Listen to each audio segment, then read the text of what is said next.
नमस्कार। आज हम 1857 के उस उथल-पुथल भरे दौर की गहराई में उतर रहे हैं। जी। जिसे कोई सिपाही विद्रोह कहता है तो कोई भारत का पहला स्वतंत्रता संग्राम। हमारा मकसद है इसकी तह तक पहुंचना। हाँ, मतलब समझना कि ये क्यों हुआ, कैसे फैला, बिल्कुल। क्यों नाकाम रहा और इसने भारत के भविष्य पर क्या छाप छोड़ी। दिलचस्प बात यह है कि इसके नाम पर ही इतनी बहस है। हाँ। तो चलिए पड़ताल शुरू करते हैं। आखिर कैसे मेरठ की एक चिंगारी ने देखते ही देखते उत्तर और मध्य भारत के बड़े हिस्से को अपनी चपेट में ले लिया और ब्रिटिश राज की जड़ों को हिलाकर रख दिया। हाँ, स्रोत बताते हैं कि ये अचानक नहीं हुआ। मतलब ऐसा नहीं कि बस एक दिन सब भड़क उठे। नहीं, बिल्कुल नहीं। ये दशकों से सुलग रहे गुस्से का नतीजा था। हाँ। चर्बी वाले कारतूस तो बस वो आखिरी क्या कहते हैं तिनका थे। असली वजह बहुत गहरी थी। राजनीतिक, आर्थिक, सामाजिक, धार्मिक, सैनिक, हर तरफ असंतोष का मतलब बारूद जमा हो रहा था। सही। अंग्रेजों की नीतियां लगातार भारतीय समाज के अलग अलग वर्गों को चोट पहुंचा रही थी। राजनीतिक मोर्चे पर अगर देखें तो लॉर्ड डलहौजी की वो व्यापकता का सिद्धांत, डॉक्ट्रिन ऑफ लैप्स जिसे कहते हैं। हाँ, वो तो बहुत बड़ा कारण थी। जिसके तहत अगर किसी शासक का अपना पुरुष वारिस नहीं तो उसका राज्य सीधे अंग्रेजों के कब्जे में। बिल्कुल। झांसी, सतारा, नागपुर, कितने ही राज्य थे जो ऐसे हड़प लिए गए। और अवध को तो कुशासन का बहाना बनाकर मिला लिया। हाँ, वो भी।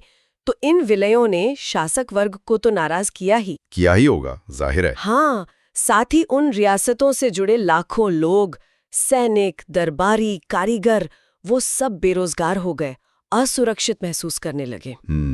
फिर नाना साहब की पेंशन बंद कर दी गई।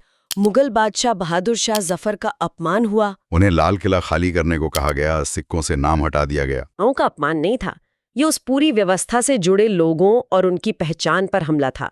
मतलब एक तरह से उनकी पूरी दुनिया ही उजड़ रही थी। और आर्थिक स्तर पर ब्रिटिश नीतियों का असर तो आम आदमी पर भी पड़ रहा था, जाहिर है। अरे बुरे तरह पड़ रहा था। अंग्रेजों ने भारत को अपने उद्योगों के लिए मतलब कच्चे माल का स्रोत बना दिया और अपने तैयार माल का बाजार। बिल्कुल। तो नतीजा क्या हुआ? भारतीय हस्तशिल्प, कपड़ा उद्योग, ये सब तबाह हो गए। कारीगर, बुनकर सब कंगाल हो गए। और किसानों पर लगान का बोझ इतना ज्यादा था कि उनकी तो जैसे कमर ही टूट गई। जमीनें साहूकारों के हाथ में जा रही थीं। ये आर्थिक निचोड़ कई दशकों से चल रहा था और इसने ग्रामीण भारत में जबरदस्त गुस्सा भर दिया था। प्लासी के बाद से ही असंतोष पनप रहा था। फिर सामाजिक और धार्मिक कारण भी थे। अंग्रेजों ने सती प्रथा खत्म की, विधवा पुनर्विवाह को कानूनी मान्यता दी, और वो 1850 का धार्मिक अधिनियम जिससे धर्म बदलने पर भी पैतृक संपत्ति का अधिकार बना रहता था। हाँ, तो क्या इन सुधारों को, जो शायद अच्छे इरादे से किए गए हों, उनको भी परंपरा पर हमले की तरह देखा गया? बिल्कुल देखा गया। कई भारतीयों को, खासकर जो रूढ़िवादी तबका था, उनको लगा कि अंग्रेज जानबूझकर उनके धर्म और रीति रिवाजों में दखल दे रहे हैं। ऊपर से ईसाई मिशनरियों को धर्म प्रचार की खुली छूट। तो इससे ये डर फैला कि अंग्रेज सबको ईसाई बनाना चाहते हैं। अच्छा। अपनी संस्कृति, अपना धर्म, वो खतरे में है, ये भावना भी लोगों को अंग्रेजों के खिलाफ खड़ा कर रही थी। और सेना के भीतर वहां भी तो असंतोष था। भारतीय सिपाहियों की अपनी शिकायतें थी। हाँ, बहुत सी शिकायतें थीं।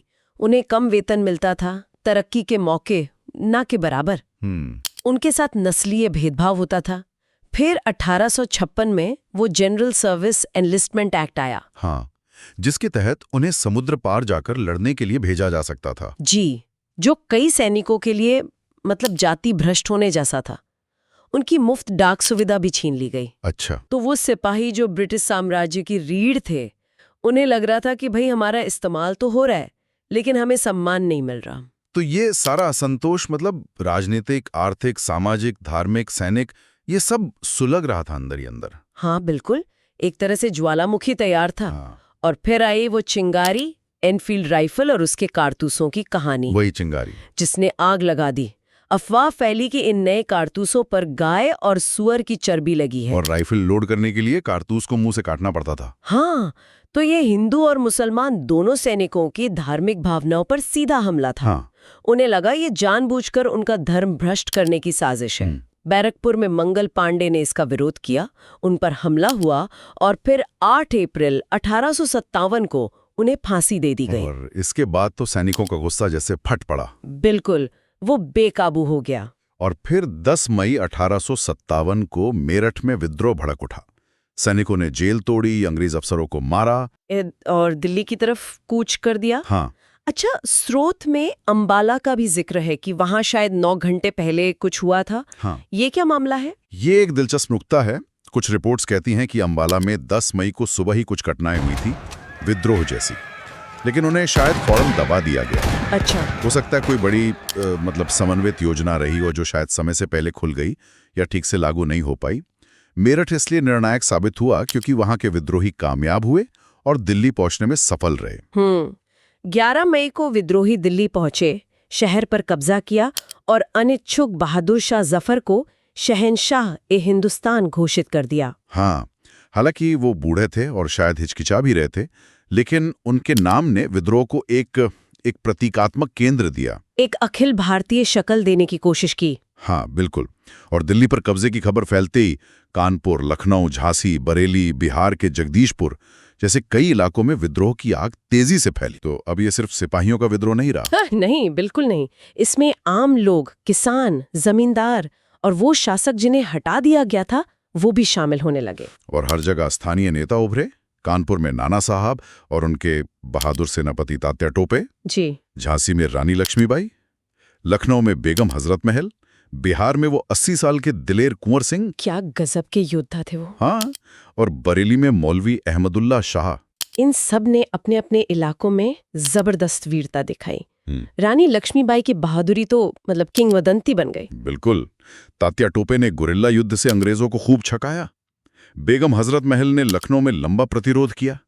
कुंवर सिंह ने बुढ़ापे में भी गजब का शौर्य दिखाया। लेकिन ये प्रतिरोध शायद बिखरा हुआ था। हाँ, ये एक समस्या थी। अंग्रेजों ने भी फिर सर कॉलिन कैम्पबेल, ह्यू रोज जैसे अनुभवी जनरलों को मैदान में उतारा। लेकिन क्या ये विद्रोह पूरे भारत में फैला था? स्रोत तो यही बताते हैं कि दक्षिण और पश्चिम भारत काफी हद तक शांत रहे। हाँ, और ये इस विद्रोह की एक बहुत बड़ी कमजोरी थी। शायद इसकी विफलता का एक मुख्य कारण भी यही था। अच्छा, बॉम्बे और मद्रास प्रेसिडेंसीज की सेनाएं वफादार रहीं। कई बड़ी रियासतें जैसे हैदराबाद, ग्वालियर, इंदौर और पंजाब के सिख शासक, हाँ, उन्होंने न सिर्फ हिस्सा नहीं लिया बल्कि अंग्रेजों की मदद की। सिखों का मुगलों से पुराना बैर था, तो वो मुगल बादशाह की वापसी के पक्ष में नहीं थे। तो इस सीमित फैलाव ने अंग्रेजों को इसे मतलब टुकड़ों टुकड़ों में कुचलने का मौका दे दिया। बिल्कुल, उन्हें आसानी हो गई। अंग्रेजों ने इसे दबाया कैसे? जाहिर है सैन्य ताकत का इस्तेमाल तो हुआ ही होगा। हाँ, सैन्य ताकत का इस्तेमाल हुआ और बेइंतहा क्रूरता के साथ। लेकिन सिर्फ अपनी ताकत से नहीं। अंग्रेजों की एक सफल रणनीति थी भारतीयों को ही भारतीयों के खिलाफ इस्तेमाल करना। अच्छा, जैसा हमने कहा, कई राजे रजवाड़े और जमींदार उनके साथ थे। गोरखा और सिख रेजिमेंटों ने विद्रोह को दबाने में अहम भूमिका निभाई। तो यहीं से वो फूट डालो और राज करो की नीति और पुख्ता हुई। बिल्कुल, यहीं से वो उनकी औपचारिक नीति बन गई एक तरह से। और दमन की क्रूरता, उसके बारे में क्या कहा गया है? वो भरावा थी। हजारों विद्रोहियों और यहाँ तक कि आम नागरिकों को बिना मुकदमे के फांसी दी गई, पेड़ों से लटका दिया गया। बाप रे। कई विद्रोहियों को तोपों के मुंह से बांधकर उड़ाया गया, दहशत फैलाने के लिए। सिर्फ दहशत फैलाने के लिए? हाँ, दिल्ली पर दोबारा कब्जे के बाद अंग्रेजी सेना ने भयानक कत्लेआम और लूटपाट मचाई। इलाहाबाद और कानपुर जैसे शहरों में जनरल नील जैसे अफसरों ने निर्दोषों तक को नहीं बख्शा। ये बर्बरता विद्रोह के बाद भी काफी समय तक जारी रही, ताकि भविष्य में कोई सिर उठाने की हिम्मत ना करे। तो फिर ये क्रांति या विद्रोह जो भी कहें, आखिर नाकाम क्यों हुआ? नेतृत्व की कमी तो एक बड़ा कारण लगता है। हाँ, निश्चित रूप से।